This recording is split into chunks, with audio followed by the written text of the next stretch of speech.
Hello guys, welcome back to our channel, Viewless TV. And for today's video guys, titingnan natin kung ano na ang kaganapan ngayong summer sa aking veranda garden. Kung buhay pa ba sila. Oh no! Enjoy watching.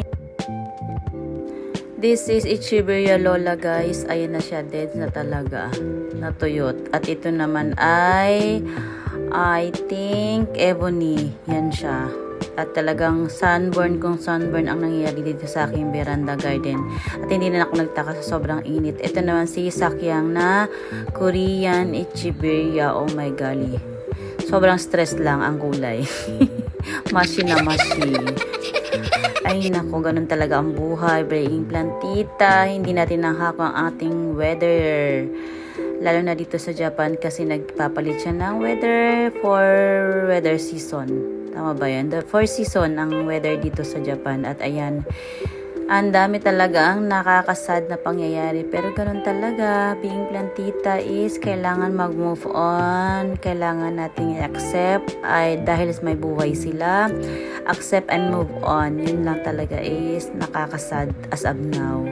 Yan ang pangyayari guys. Dahil dito sa akin location sa Saitama Ken, sobrang init sa araw, maabot pa minsan ng 39 degrees hanggang 40, tapos sa hapon biglang boom, uulan siya ng malakas na may kasamang kidlat, kaya hindi maiwasan ganyan talaga ang mangyayari sa aking mga babies. At ayan, si Fountain, ayan siya, nag-stem rot, nag-root rot na.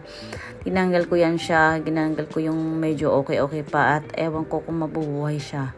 Tapos yan naman ang aking mga nasunog na sunburn na, ayun yung, pero yan sila is ganyan talaga every year. Si Big Bang is first time.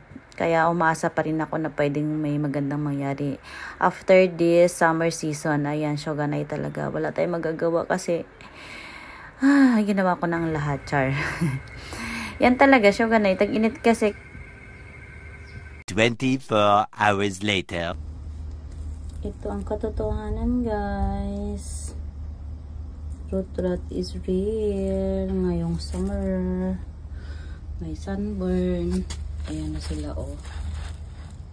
Ayan, nalalagas na. Ayan. Kawawa naman. Pero yung stem matigas pa. Ayan, sunburn. Dilig. Dito. Ayan na. Si Maldigras, ano na siya. Ganito siya lagi every summer. Na kalbo. Ito din.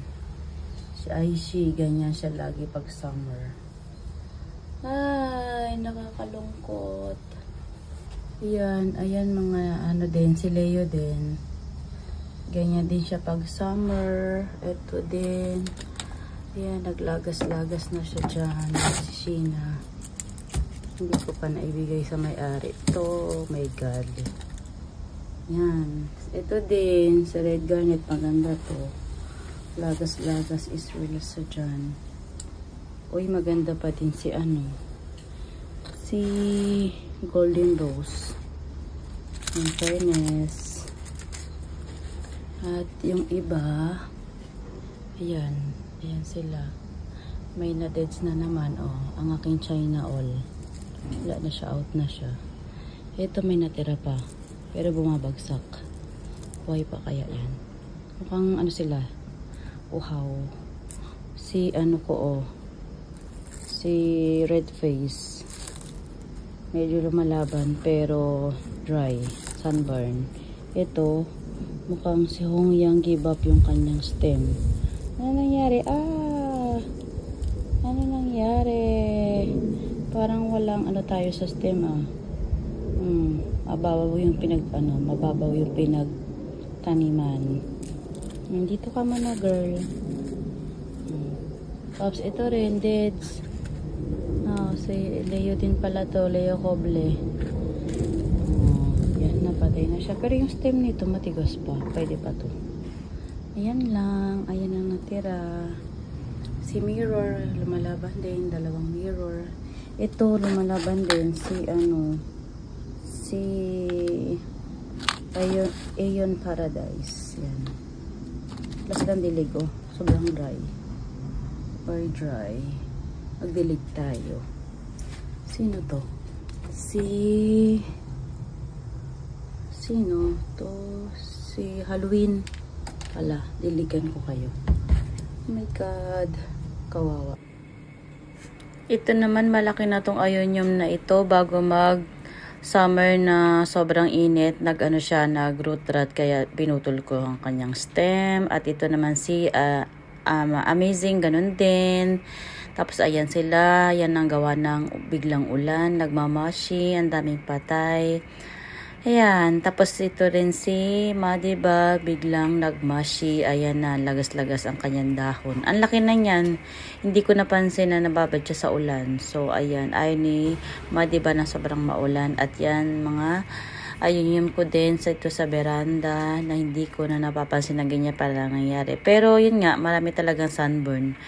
Wala tayong magagawa dyan, kundi tanggapin na lang. At let's see kung anong matitira sa taglamig after ng summer, kung anong matitira sa kanila. Pero yun na, wala tayong magagawa kundi mag-move on. At yan ang buhay ng plantita. At yan yung aking mga barigite doon sa bahay ni Lola. Ang dami rin namatay dahil sa ulan. Thank you for watching, guys. See you next time. Bye!